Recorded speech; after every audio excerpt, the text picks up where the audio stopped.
This is the Jones Hardware Building on Independence Street in downtown Shamokin.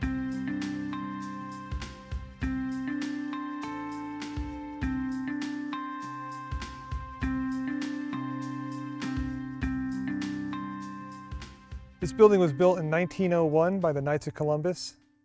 That's according to the masthead at the top of the building. If you look at the columns on either side of the first floor, it says 1902.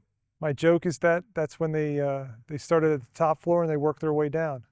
So where it started off life as meeting space for the Knights of Columbus on the upper floors and retail on the first floor, it was taken over by the Jones family in the mid-20th century and where they operated their main hardware store out of. There were several hardware stores in downtown, but Jones was probably the main one, certainly the biggest. So this is the lobby of the former Jones hardware store.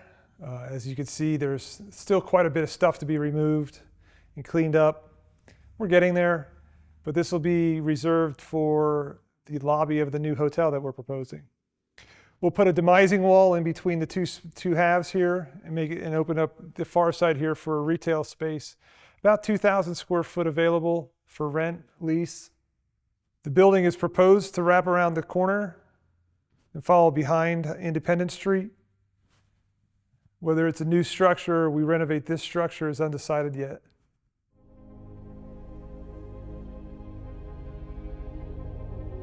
So we're standing in the main lobby of the second floor of the Jones Hardware Building. The double red doors on the exterior of the building. This stairway led up from there. This was the main entrance used by the Knights of Columbus. The second floor was the only floor that they would allow women to join them on. It was strictly male only on the third and fourth floors. Behind us is where they would have their dances or other social events with women invited to it. There's 3 rooms across the front of the building. 2 of them were reserved for women, as in the women's lounge. And then there was a general room for the administrator of the site. On either side of this hallway are 2 rather dark looking rooms, but they weren't always dark. When this building was built, again, early 1900s, there was no electricity. Electricity wasn't a big thing at that time.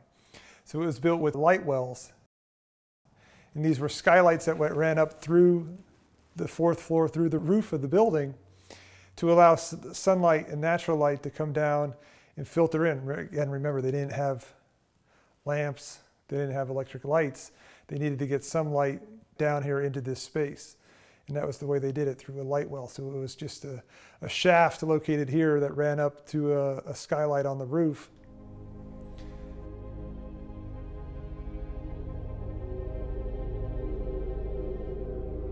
So we're on the 3rd floor of the Jones Building. And the vision for this floor is to be cut into multiple hotel rooms. We also have to work in various services such as the elevators, stairwells, utilities as well. So this was originally one of the meeting rooms for the Knights of Columbus. You know, the ceilings are beautiful in this room. We'll incorporate that into a redesign. You can almost see kind of running along these beams across the ceiling if it was divided up into hotel room, hotel room, hotel room. I think it's going to work out pretty nice. We'll add windows, but definitely keep these ceilings. These ceilings are gorgeous. So those windows, that window behind you, that's coming out. The window behind me will come out. The existing windows will be enlarged, modernized, and offer nice views of the city.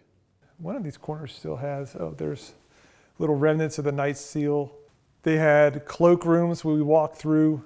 When we came in from the lobby of this floor, the hallway of this floor, we came through some rooms where they stored their cloaks and other ceremonial material. Some nice wood fixturing and trim around the space.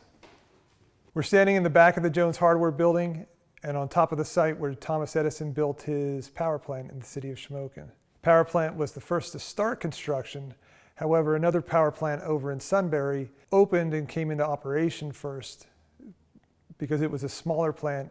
The plant that he built here was larger, required more materials, so it became the second power plant that Thomas Edison opened. This is the site where the innovation started and where electricity was born.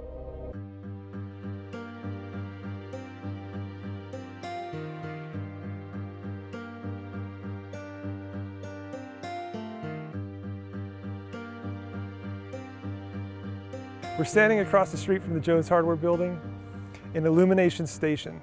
Illumination Station is a pocket park. It takes the place of two very blighted, falling down buildings. There's a projector that will allow folks to show videos on the wall of the adjoining building here. It was designed to be very programmable, where food trucks can come in, vendors can come in. I think bringing a hotel to downtown is critical for the redevelopment of the town, the revitalization, because that puts people within walking distance of a number of bars and restaurants and other stores and services. It'll hopefully spur some more retail development and even some office development downtown. It brings people from outside our area. Those people bring money to spend. You know, folks who come in and stay overnight, they're looking for dinner, they're looking for maybe drinks afterwards, they're looking for entertainment, they're looking for breakfast the next day. So that's hopefully how we can all kind of benefit from a hotel going down here.